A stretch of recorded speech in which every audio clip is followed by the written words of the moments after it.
Hello, American Lit 2. This is going to be a really brief video as we enter into week 2 of our course. I know it's technically week 3, but since we go Wednesday to Wednesday, that's where we are. I just wanted to share my screen with you and make sure that you're looking at the assignment and the reflection and everything is really clear because this is the second week. And the patterns should be kind of arriving in terms of what this looks like, what to expect week from week. So I'm going to share my screen. Aren't I?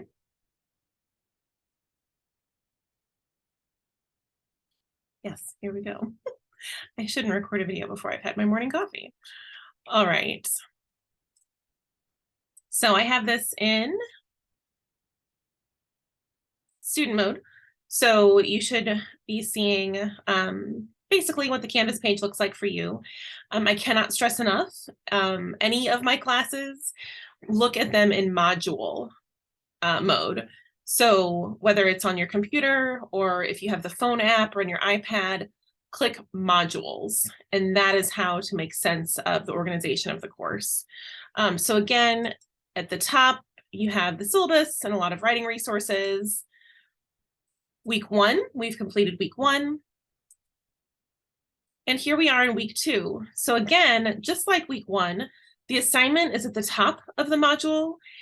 Then there are resources and readings and links, and then the assignment for the week at the bottom. So this assignment, when we click on this is your to-do list, basically. So you click on this and you'll have read, watch, discuss, and write week by week.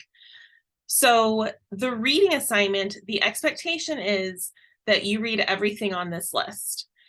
And that's why I think that I said in my last video, and I made comments on a lot of the quizzes, when conversations about procrastination or time management came up, it's so important that when this assignment goes live, that you flip through your book, you kind of maybe mark the readings. Some of these are very short, some of them might be a little bit longer. So immediately take stock of what's to come so you can pace yourself for the week ahead.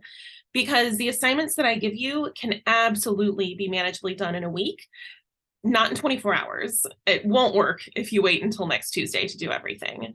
So the expectation is that you read everything, that you watch, and I give you a note this week about the videos on the YouTube playlist. So the YouTube playlist, typically each week I'll say, okay, watch through, and then I give the title of the video, that's what you should watch and stop at. Sometimes I include audiobooks and longer lectures.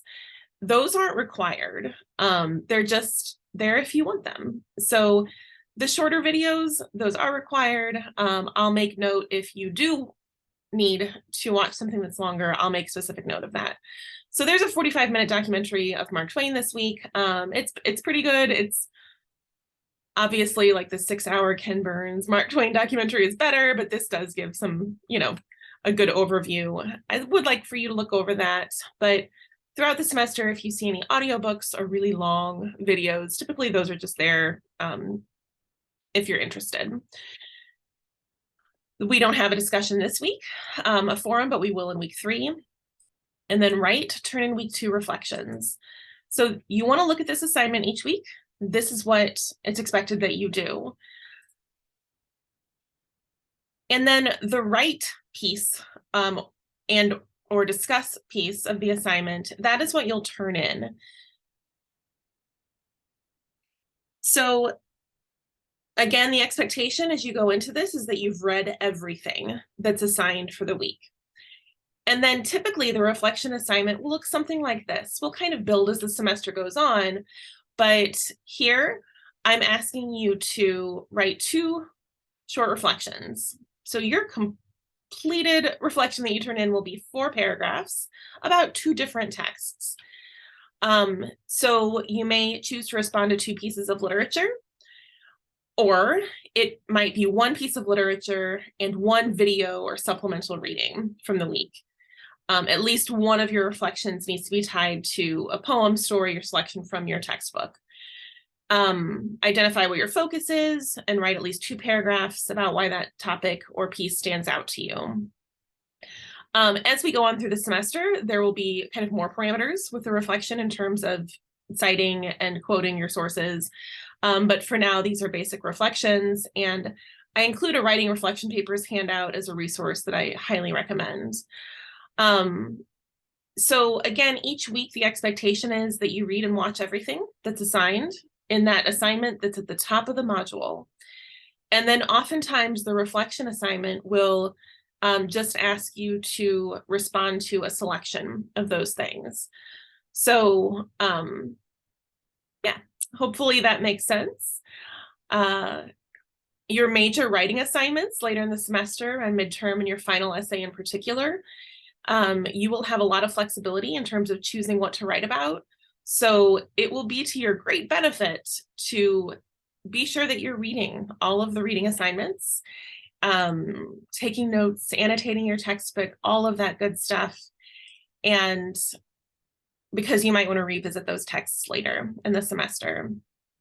So again, and I'll just pull this up from last week too, so you can see these patterns. The week 1 assignment, the expectation was that you read all of these texts and that you watched these resources, etc. So when you're looking at the class, this is what it should look like each week. The assignment that includes your reading assignments, videos, articles, etc. And then at the bottom of the module, the assignments that you will turn in. So hopefully that's fairly clear and makes sense. In terms of grading, my policy, I attempt to grade things before the next thing is due, basically. I know at the beginning, sometimes it takes a minute to kind of get in the swing of things. So I'll be trying to grade your reflections from week 1 and the next day or 2. So, and I'm recording this on Thursday morning. So by the weekend, so you have a sense of direction for next week. But yeah, typically the reflections, I hand grade, so I read them and respond to them. So that might take a few days. But typically, unless something weird happens, I will always have graded work before you turn in new work. So hopefully that makes sense, and kind of looking at the assignments together makes it clearer. But again, be sure to look at the page in module mode, and every week be very clear about that assignment, the very first thing that's listed in the module. The expectation is that you read all of those reading selections and the linked articles. So as you've probably noticed, we have these literary selections, and your textbook has awesome editorial selections and historical contexts. But then each week we also have little supplemental topics, like this week, the Gilded Age and pop culture, and kind of what that looked like in the early 1900s. So we'll kind of look like that throughout the semester. So please let me know if you have any questions. Sometimes I say this in classes and it feels weird and certainly counter to what life feels like, but do remember to slow down, kind of take a deep breath, look at everything, make sure it all makes sense. Please don't try to rush through everything. I know that sounds like kind of unhinged advice because you have a whole lot to do in your life, but do try to pace yourself and manage your time, that you are not just kind of madly rushing through class and your readings. So let me know if you have any questions, and have a great day.